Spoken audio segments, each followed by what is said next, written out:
All right, I picked up this wonderful old Disston saw not too long ago, and when I got it had a bad kink.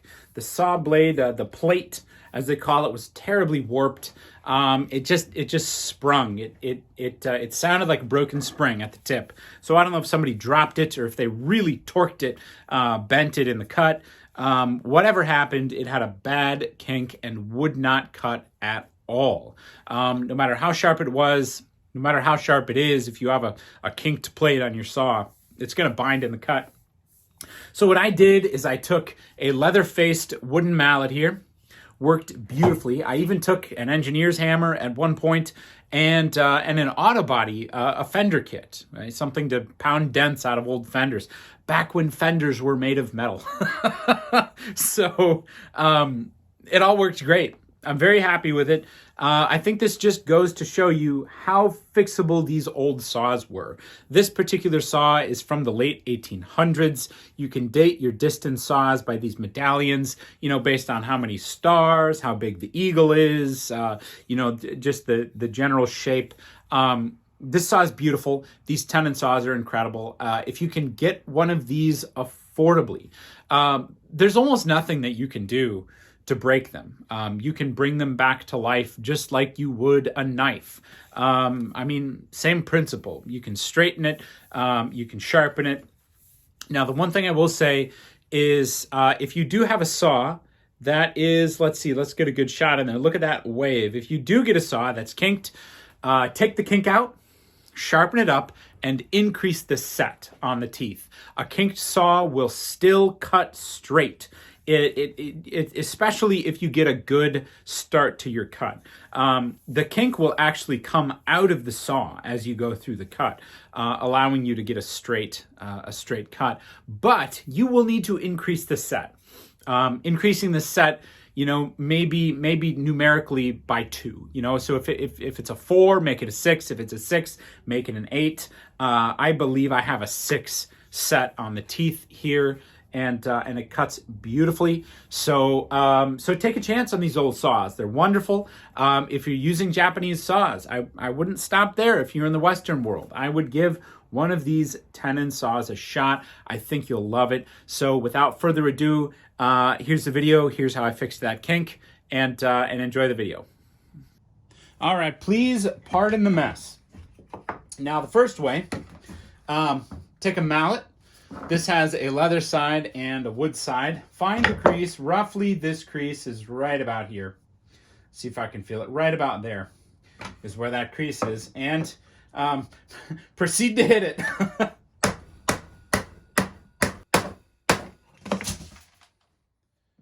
All right. You can see we've still got a kink. There is another option. You can level up to a hammer.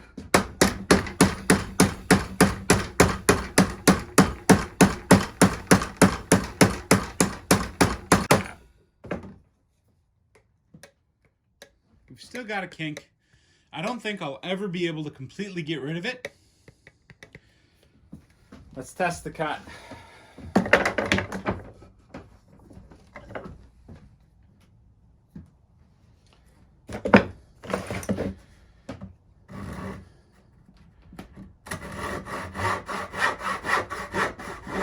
And that's where it binds. So this saw, the problem with the kinked saw is it's going to push itself against the wood you are cutting, the walls of the wood, no matter what you do. Reset the back if we need to.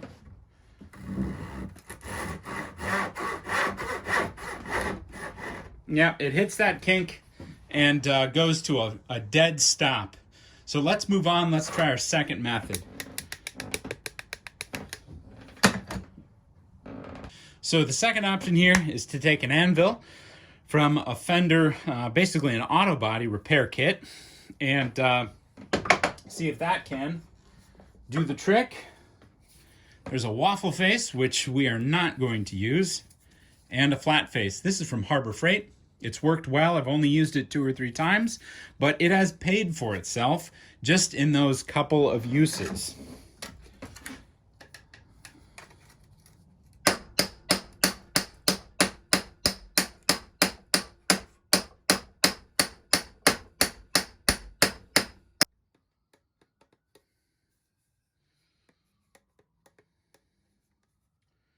Still got that kink.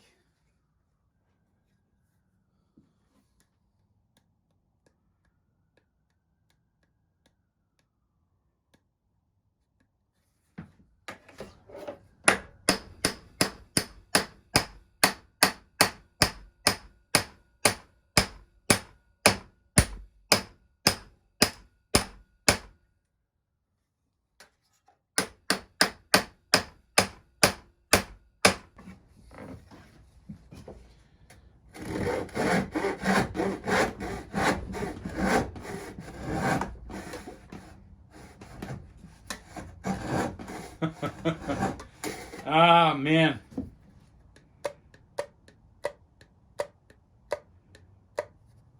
Where is it kinked? It's kinked in more than one spot.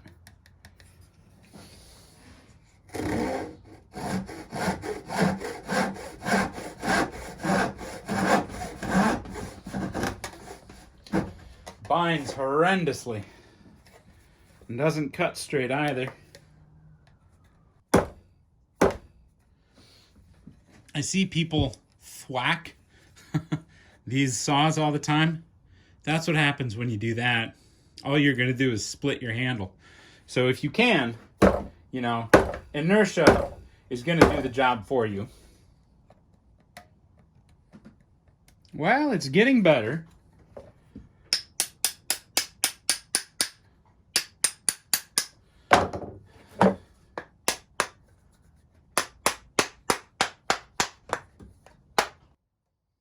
Oh, wow. Yes. Ha-ha. We are making progress.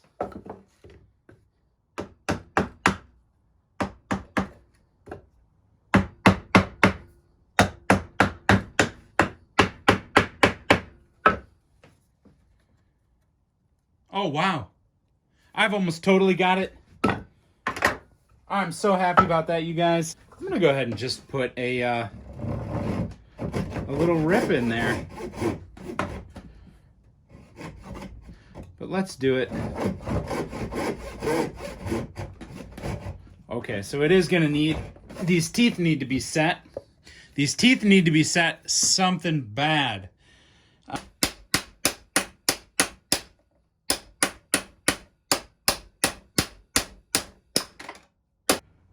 I mean, that's a lot better than it was. You look at that now. The tip is still kinked. But instead of immediately popping back, it'll stay there until I readjust it. So I gotta imagine that something's working.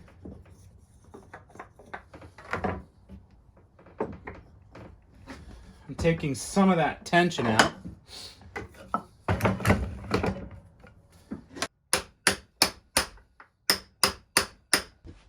All right, so here we go. We're gonna get a cut going here. I want to make a series at some point on woodworking tools that you should never have to buy. You can make them yourself. I made this out of an old Diablo saw blade, spear point marking knife, and it works great. But you're not here for the knife, you're here for the saw. Let's see how it cuts.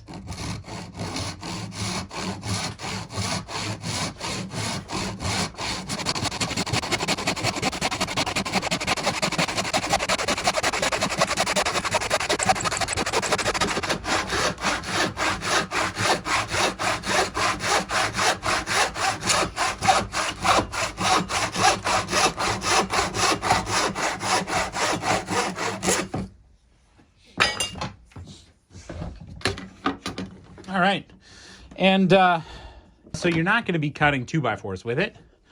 In fact, it might even be a little bit insane to do what I just did. But here's the cut. You know, it's a decent cut. Let me get a square for you here.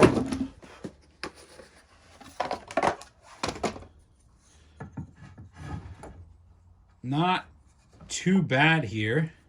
I am a little bit off I'm a little bit off at the other end. So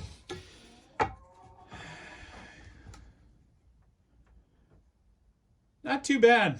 Yeah, I'm probably a 32nd of an inch off. Not too bad. Not too bad for a saw that somebody was selling as a wall hanger because they didn't think it would cut. So that's just to show you, and I have not even worked with the teeth yet to sharpen them up. It could use a sharpening. Still, even then, it has a lot of bite. For my saws, if I can stick them, if I can stick my hand to the saw, that's sharp enough. So get that old saw. Don't be afraid to buy something that needs work. Don't spend too much on it, though. And figure it out. You know, I'm a big believer in just figuring it out. So I hope this helps. And if it doesn't help, I hope you got a good laugh at something silly I did. So anyways, thanks for watching, and I'll catch you next time.